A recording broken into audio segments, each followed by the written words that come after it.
Hi everyone, if you're preparing for the International Kangaroo Linguistic contest, you're in the right place then.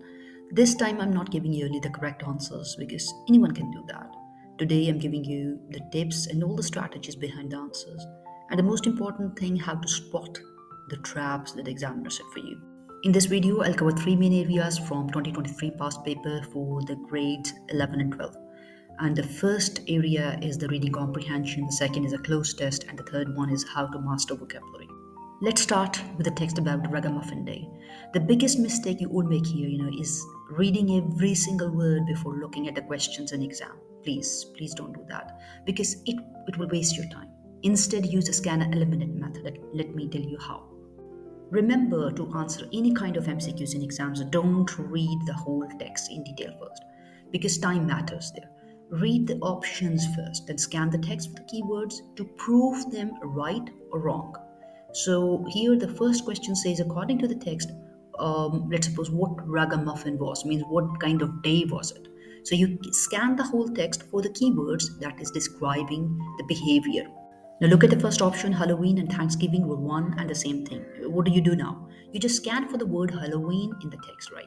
And the text says Ragamuffin only shared the date with the contemporary text Thanksgiving, but definitely not a spirit. So what does it show? It shows that it's a false statement. And it also says that it has more in common with Halloween. So it's not proved. It's a false statement. They're comparing. They are not the same things. They're compared here.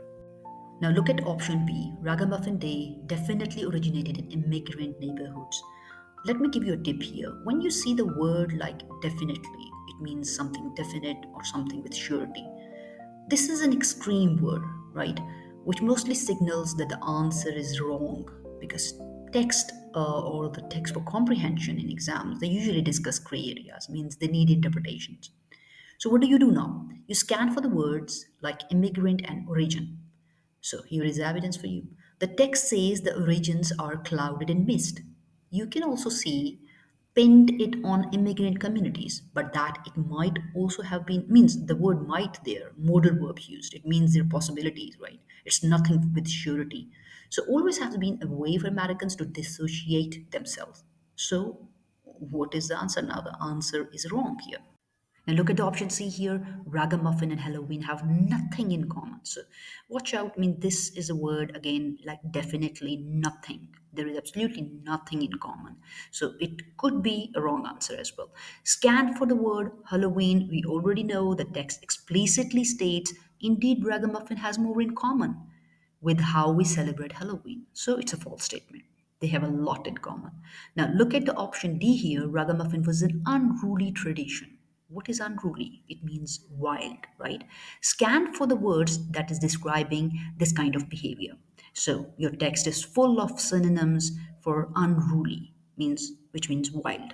For example, the phrases like running amok, disorderly behavior, then create pandemonium, then you have troublemakers, vulgar practices. So the whole text describes this chaotic behavior. This is the correct answer. Though we got the correct answer, but let me discuss the strategy with you. So let me read this E option as well. Modern Thanksgiving is celebrated the same way as Ragamuffin. Scan word for the word like modern. Like this text says that modern parade is respectable, where nobody goes begging or playing pranks. So this is the false statement. Now look at question two here. Here you need to look for the evidence, right? The question asks about the lives of the children, not just their costumes here. You need to find that part in the text where the author explains why the children acted this way. And it will reveal the details about their daily lives. So look at the second paragraph here. The author asks the reader to step in their shoes, means into the children's shoes. If all of this sounds too dangerous, think of this way. If you had been one of the kids working in the factories at the time. So this is a key phrase. It proves that child labor was a reality for them at that time. So option A is the right answer. But let me show you the other options too. Option B says they had too much freedom. How? Means it's false statement. Text says that they seized the opportunity to run free, which implies that in their normal life they had no freedom at all. Option C, they were rude. It's a trap for you. While they acted wildly, troublemakers, we always believe that they are rude. So, but here the author is explaining their behavior, not judging their character, right? So option A is a hard fact mentioned in the text, whereas rude is an opinion. And option D, they were all poor, it's again false. Because the text does not explicitly state that every single child was poor. And option D, they didn't play pranks, no, false, because the text explicitly says that they played pranks. Now, look at question three here. You need to find the tone. You need to distinguish between what the author is just reporting, means the facts, and what the author is basically feeling, for example, his opinions. So, scan the paragraph three for words that reveal the author's personal feelings. Like in the text, it is written, this awareness of how that could be offensive was sadly lacking at that time. So, this adverb sadly tells you that author is upset or he's regretful that the people did this. This means that he disapproves of the ignorance and the act. Be careful, the text mentions opinions of other people's too, like the New York Times. So don't confuse them with the author's feeling. Now look at option A. It's scandalized by the boys dressing up as girls. Why is this wrong? The author calls this behavior daring but not scandalous. He's just reporting a historical fact. So look at option C, which supports the attitude of the New York Times. No. Why is this wrong now? The author actually insults the newspaper, calling it elitist and questioning their motives. He does not support them at all. So option D says that it states that Ragamuffin was vulgar. Why is this wrong now? The author uses the phrase vulgar practices to explain what the New York Times disliked. So the primary attitude shown in this text is criticism of New York Times snobbery, not his own judgment of the kids' vulgarity. Now look at question 4. Compared to Ragamuffin, the Madison Square Boys Club parade was means you have to look for the adjective here. The text will likely use a different word than the options provided. What you need to do, you need to find the description in the text first and match it to the closest synonym that is provided in the list, in the options. So scan for the Madison Square Boys Club first, and you will find it in the final paragraph. So look for the adjectives now. The text describes this new parade as sanitized and orderly. So these are the two words. These are the hints for you. It also says American boys don't beg. Now you match the synonym. Sanitize, orderly versus fun. No. Usually sanitized means less fun. So sanitized, orderly versus multicultural. No. The text says it was nationalistic. So one culture. Sanitize, orderly versus disciplined? Yes. Orderly is a direct synonym for discipline, right? And sanitize, orderly versus hygienic? It's a trap for you. Sanitized can mean clean or hygienic, but in the context of parade and behavior, it means cleaned up or controlled. So discipline is the right option for you. Now look at question 5. The tone of the author in the final paragraph is always remember means the tone is almost always revealed in the adjectives.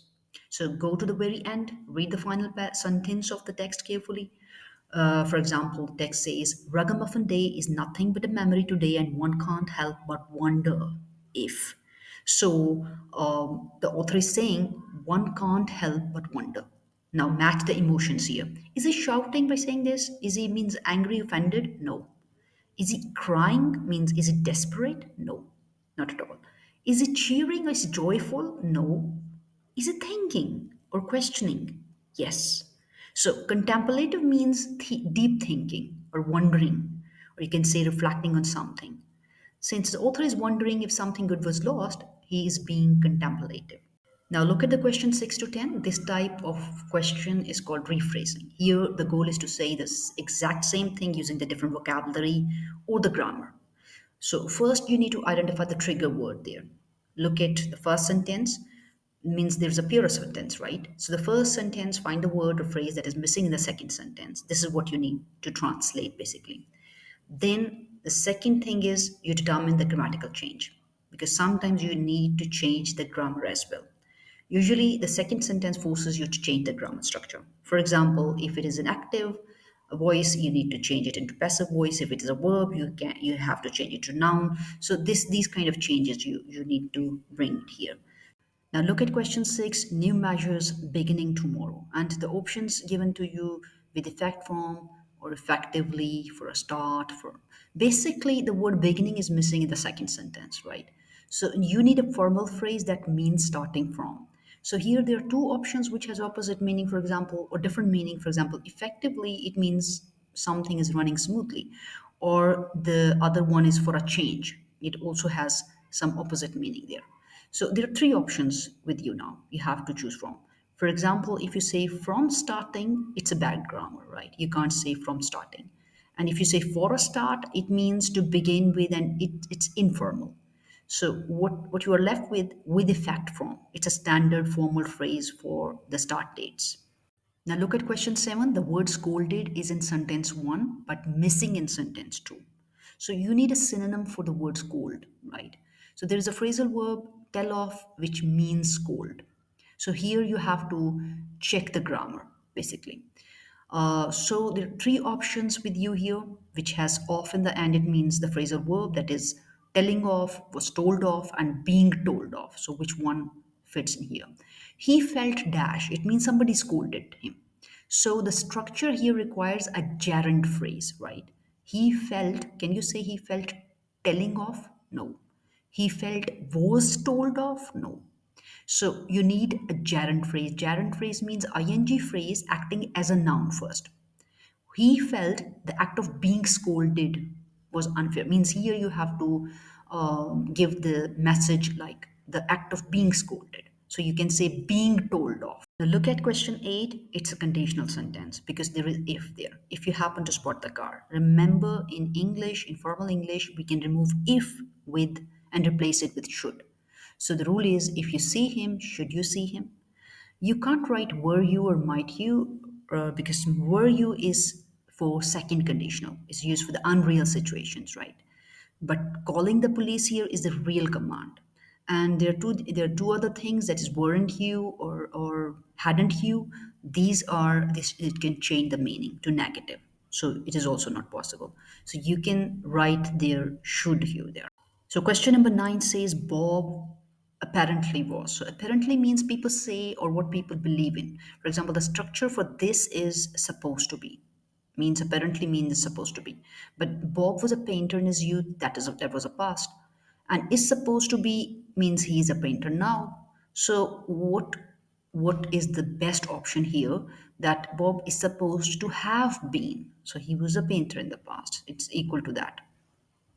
Now look at question number 10, minutes before the end of the match. This is purely about collocations. And what are collocations? Collocations means the words that naturally go together. So in sports commentary, you should know that the very end of the game is metaphorically called death. So we can't say dead minutes or deadly minutes. The fixed phrase means the collocate is the dying minutes here, meaning the time is running out or dying.